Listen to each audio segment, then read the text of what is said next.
Um, Good morning sa lahat.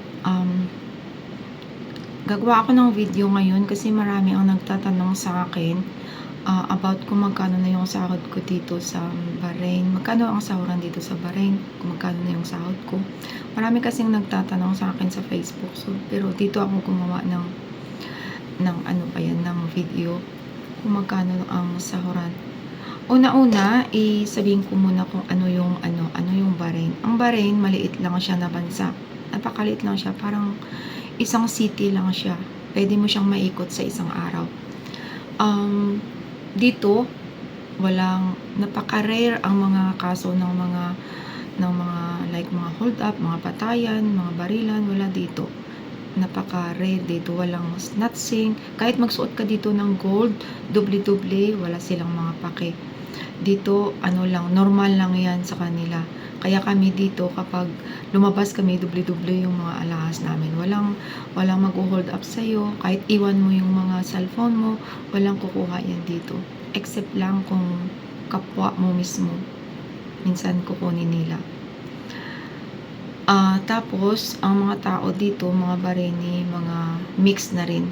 Maliit lang ang population ng Bahrain. Mga more than 1 million lang siya. Mga 1.5 siguro. Tapos, hindi siya masyadong maraming building na matataas. Napakakunti lang. Parang lang siya. Parang isang city na pwede mo siyang maikot sa isang araw.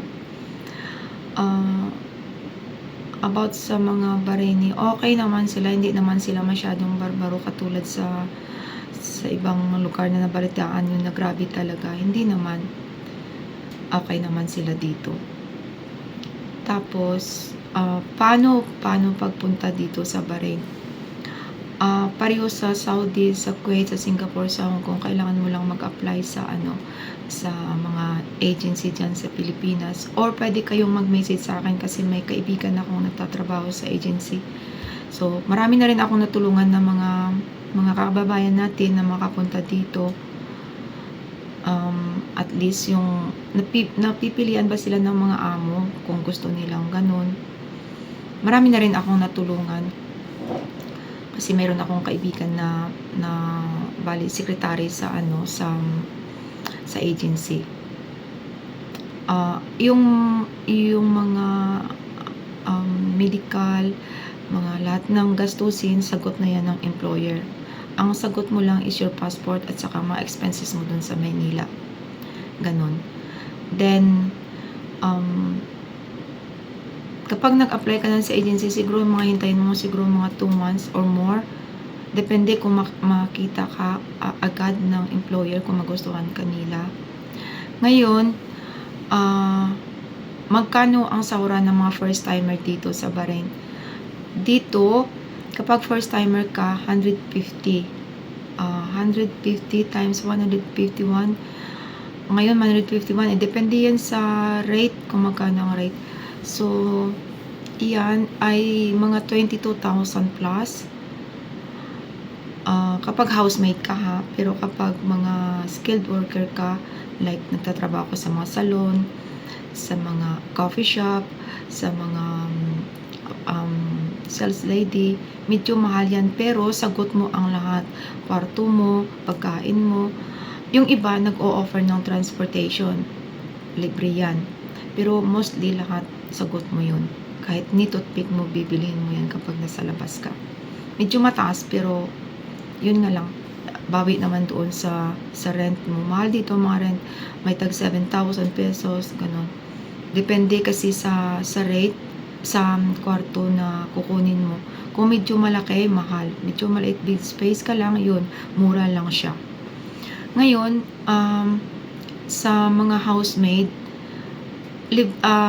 depende sa amo pa rin. Minsan, libre yung pagkain mo. Kung kaya mong kainin yung mga Arabic food, libre yung, may mga amo nagbibigay ng mga toothpaste, toothbrush, shampoo, mga ganun ba. Pero hindi lahat. Tapos, hindi naman bawal dito ang telepono. Nire-required talaga na meron kang telepono dito. Tapos,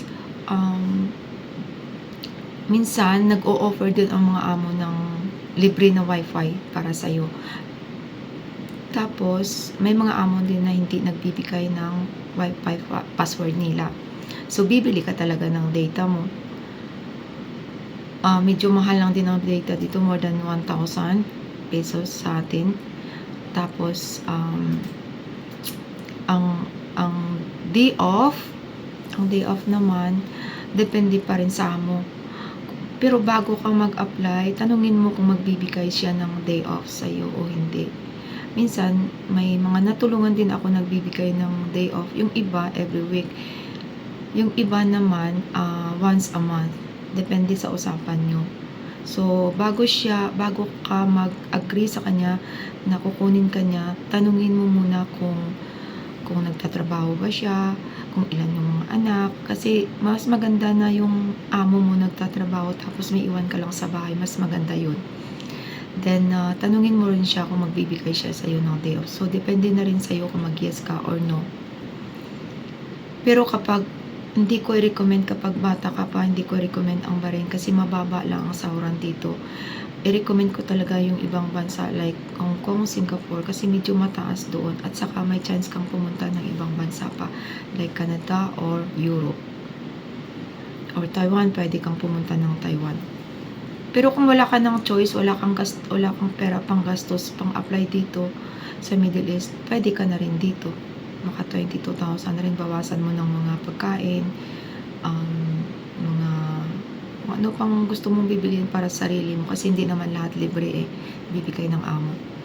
So yun lang, kami, dahil kami matagal na dito, medyo mataas na rin sa amin. More than yung iba nakakaabot ng 45,000, iba 35,000, depende sa amo yan. Depende sa usapan nyo kasi kami transfer to transfer na lang kami. Nire-release lang kami ng amo namin. So, naghahanap kami ng medyo mataas-taas. So, pwede kami mag-demand. Pero yung mga first timer, hindi talaga makademand yan. Pero may mga amo na nagbibigay ng after 1 year, nagbibigay ng 10 or 20 BD, ganun. So, doesn't mean na mataas yung value ng dinar sa piso, hindi ibig sabihin na mataas ang sahod dito, hindi. Kasi dito mababa lang din talaga. Siguro mas mababa pa ito sa Kuwait or sa Saudi. Pero dito naman, open city siya. Pwede kayong kumain ng mga baboy, pwede kayong bumili ng mga alak. Kasi sa ibang country hindi pwede. Like sa Saudi, hindi pwedeng, bawal talaga. Dito, hindi kami pinapasuot ng mga abaya. Kami kasi mga mga matagal na. Pero may iba pa rin akong kakilala na sumusuot pa rin sila ng abaya, pero kapag nag-day off sila, hinuhubad lang nila. Doon lang paglabas nila. Mayroon din akong mga kakilala dito na kapitbahay ko na may mga weekly day off na rin sila kahit bago sila. So, depende yan sa usapan ninyo. Kapag open yung amo nyo, magbibigay din sila ng day off. Mas maganda kasi mag-day off, at least mababawasan yung stress ba natin sa trabaho.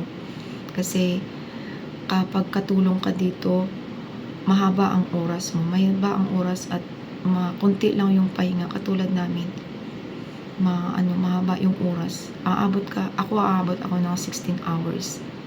So, kung working hard ka, bibigyan ka rin ng amo mo minsan ng depende kasi yan sa amo bibigyan ka rin nila ng ng taas, or minsan dagdagan ka nila kapag makita nilang okay ka. Mabait naman mga Bahraini hindi naman sila napakasalbahe talaga. Siguro mayroon din ng mga salbahe, pero huwag kang mag-expect na napakabait talaga nila. Kahit saan naman, di ba, may mga salbahe. So, yun lang. Kapag baguhan ka, 150, mga 22,000 lang yung sahod dito. Hindi, may mga amo na libre din yung mga kailangan ng mga shampoo. Meron din nagbibigay. Ganon. May mga amo na pagdating dito, taasan ka na kaagad. Kasi, grabe ang inflation dito. Bumaba kasi after ng COVID, bumaba ang Bahrain. Bumaba siya. So, noon, medyo sagana talaga. Kahit saan naman, diba, parang bumaba talaga. Talaga inflation. So, ganun din dito.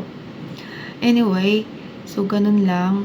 Kung may tanong kayo at gusto nyo pala mag-apply, kung gusto nyo mag-ano sa akin, mag-contact, pwede nyo akong hanapin sa Facebook ko.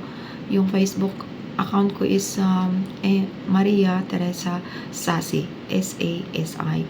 Doon nyo ako hanapin, or pwede nyo akong hanapin sa isa kong page sa Lakwatserang BFF Sabarin. Pwede nyo ako doon i-message at handa naman akong tumulong kung gusto nyo mag-apply dito. Kung wala na talagang kayong ma-applyan ba, so pwede kayong mag-apply dito. Pwede nyo i-send ang biodata nyo sa akin. Pwede nyo akong hanapin sa Facebook doon at mag-usap tayo.